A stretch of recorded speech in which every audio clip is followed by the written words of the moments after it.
வாக்கியம் அப்படிங்கிறது வந்து இது வந்து ஆதி காலத்துல இருந்து வாக்கிய கணிதங்களாக பாட்டுகளாக, வாக்கியம்னா பாட்டுகளாக எழுதப்பட்டு அந்த பாட்டுகளை வந்து நியூமெரிக்காக மாற்றி அதை கணிதம் செஞ்சு ஒரு பஞ்சாங்கம் போடுறாங்க. இது வந்து நடைமுறை சடங்குகளுடன் தொடர்பு கொண்டது.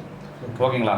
இது சடங்குகளை தொடர்ந்து அப்போ வந்து எந்த டயத்தில் கோயில் திறக்கணும், எந்த டயத்தில் கோயில் புறப்பாடு, எந்த டயத்தில் கோயில் கும்பாபிஷேகம், இந்த மாதிரி சடங்குகள் தொடர்பான கணிதங்கள் செய்வதற்கு அது.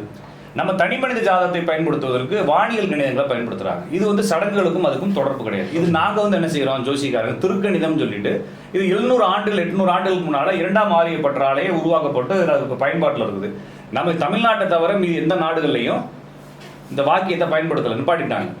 மீதி எல்லா இடத்துலையும் திருக்கணிதத்தை கொண்டாங்க. நம்ம ஊர்ல மட்டும் அது சிலர் தான் அது வாக்கியத்தில் இருக்கிறாங்க. அதுக்கு காரணம் பழைய பழமைகள் மாறாது. இன்னுமே நிறைய பேர் பட்டன் செல் வச்சுட்டு இருப்பாங்க. கேட்டோம்னா இதுதான் சார் வசதி, ரொம்ப நல்லது, உடம்பு கெட்டு போகாது, மனசு கெட்டு போகாதுன்னு அவங்களுக்கு தெரியாது, வேற பயன்படுத்த தெரியாதனால என்ன செஞ்சிருக்காங்க, அதை பெருமை அடிச்சுட்டு இருக்காங்க.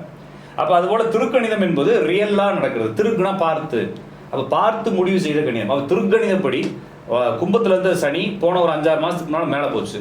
இந்த ஒரு 3-4 நாளைக்கு முன்னால திருப்பி வக்ரமாயிருக்கு, கீழே வரல, வக்ரமாயிருக்கு. வக்ரமானால் அது பின்னாக்கி செயல்படும்ன்ற மாதிரி ஒரு நம்பிக்கை ஜோசிய கணிதங்கள்ல இருக்கே தவிர அது வக்ரமாகனா பின்னால வராது.